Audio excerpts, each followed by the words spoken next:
Ketiga, dipersilakan Tuan Prabhakaran, anak lelaki Paramamis Waran. Yang berhormat, Batu. Terima kasih Tuan Yang Ketua. Soalan Batu nombor 3. Silakan Menteri di Jabatan Perdana Menteri untuk menjawab. Terima kasih Tuan Yang Ketua. Dari Johor ke Kuala Lumpur, singgah sebentar di Putrajaya, perjuangan rakyat takkan luntur, kesejahteraan rakyat agenda utama. Untuk maklumat ahli yang berhormat, Dewan Bandaraya Kuala Lumpur DBKL telah menyediakan pelan penyuraian tarif yang akan dilaksanakan secara berfasa dan telah disyaratkan dalam perintah pembangunan bagi plot-plot pembangunan di kawasan tersebut berikut.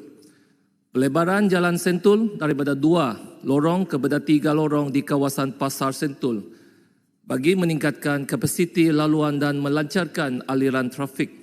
Kedua, penyediaan petak parkir tambahan di hadapan lot 202 bagi mengurangkan aktiviti parkir haram di bahu jalan kawasan Pasar Sentul yang dikenal pasti sebagai antara punca kesesakan trafik.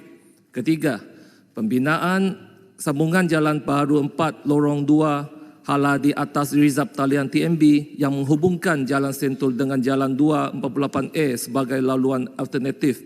Keempat, pembinaan sambungan jalan baharu beserta jejambat yang menghubungkan Sentul West dengan jalan perhentian bagi memperbaiki penyulaian trafik.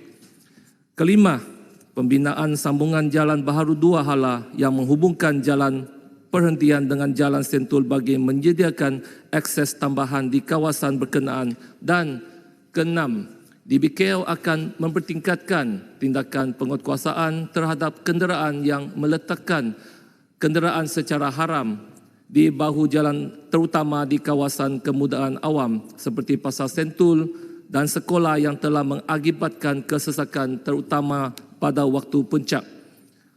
Tuan Yang Bertuah, tindakan yang selanjutnya ialah berkaitan laluan alternatif residensi Max ke Jalan Ipoh. Pemaju akan membina jalan baharu 1 hala 1 lorong, manakala DBKL akan membuka jambatan baharu dan menyiapkan 2 lorong dari 4 lorong bagi cadangan pelebaran jalan kolam air menjelang November 2026 sebagai akses sementara. Sekian, terima kasih. Silakan Yang berhormat Batu, soalan tambahan anda. Terima kasih Kepala Menteri atas jawapan, sahabat baik saya. Antara punca kesesakan lalu lintas adalah juga keberlangsungan projek-projek di jalan raya, terutamanya TMB, Sabash dan macam-macam. Pada musim raya tahun ini, telah pun siap projek pembentungan di Batu, Jinjang Kepong. Projek itu berlangsung di Jalan Batu Muda. Selepas projek itu, kontraktor gagal untuk memberi satu kualiti yang baik di atas jalan utama PPR Batu Muda, Taman Batu Muda dan Kampung Batu Muda. Adakah DBKL berperanan untuk siasat kontraktor tersebut dengan izin finishing kontraktor itu tak sebegitu baik? Dan juga sekarang saya dapat ratusan aduan di pejabat saya berkaitan dengan jalan-jalan utama tersebut yang sangat-sangat membahayakan kenderaan. Mohon ataupun saya bagi cadangan juga untuk DBKL turap balik ataupun betulkan balik semua jalan tersebut. Terima kasih, Terima kasih Speaker. Silakan Menteri untuk menjawab. Terima kasih Yang Berhormat Batu. Untuk maklumat Tuan Yang Bertuah, bagi DBKL atau JWP, kita sentiasa mengutamakan ini khususnya kualiti ini pembinaan daripada jalan raya atau daripada semua ini pembangunan. Dan kita pun ada juga masalah daripada segelintir kecil lah daripada ini kualiti yang dibuat daripada ini kontraktor.